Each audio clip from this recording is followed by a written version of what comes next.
పోలీసులు లాఠీ రాజ్యాన్ని నడిపిస్తున్నారు. కాంగ్రెస్ నాయకులు పోలీసు వాళ్ళ అండతోని అధికారుల అండతోని గ్రామాల స్వైర విహారం చేసే అధికార పక్షం వాళ్ళు మొక్కం చెల్లక ఈ రోజు ఏం చేయాలనంటే ప్రతిపక్ష నాయకుల మీద ప్రతిపక్ష నాయకుల ఇళ్ల మీద దాడులు చేయాలనే ఉద్దేశంతో కాంగ్రెస్ నాయకులు పోలీసు వాళ్ళ సహకారంతో గద్దెలు వాలగొడుతున్నారు, ఇళ్ల మీద దాడులు చేస్తున్నారు, పొలాల మీద దౌర్జన్యం చేస్తున్నారు.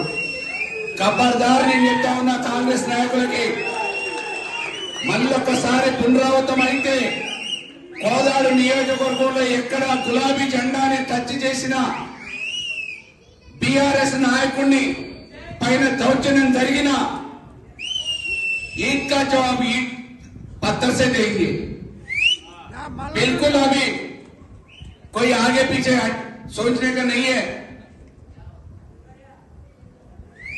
ఏలుకు ఏలు కాలు కాలు సమాధానం చెప్పడం మాకు కూడా తెలుసు. తప్పకుండా రేపు రానున్న భవిష్యత్తులో ఏ ఒక్క కార్యకర్త మీద ఏ ఒక్క చిన్న దాడి జరిగినా దానికి ప్రతి సమాధానంగా మేము కూడా దాడులకు దిగుతామనే విషయాన్ని పోలీసు వాళ్ళకి హెచ్చరికతో చెప్తున్నా.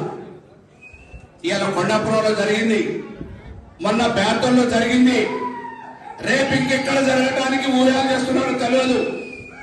100% పోలీసు వాళ్ళు చర్యలు చేపట్టకపోతే అధికార నాయకులు పోలీసు వాళ్ళు మాకు అండగా ఉన్నారనే ధీమాతో ముందడుగు వేస్తే తప్పకుండా చట్టపరంగా పోలీసు వాళ్ళ బట్టలిపుతాం, అధికార పార్టీ వాళ్ళని ఊర్ల నుంచి బయటకు వెళ్ళకూడతాం అనే విషయాన్ని కూడా సభాముఖంగా తెలియజేస్తున్నా.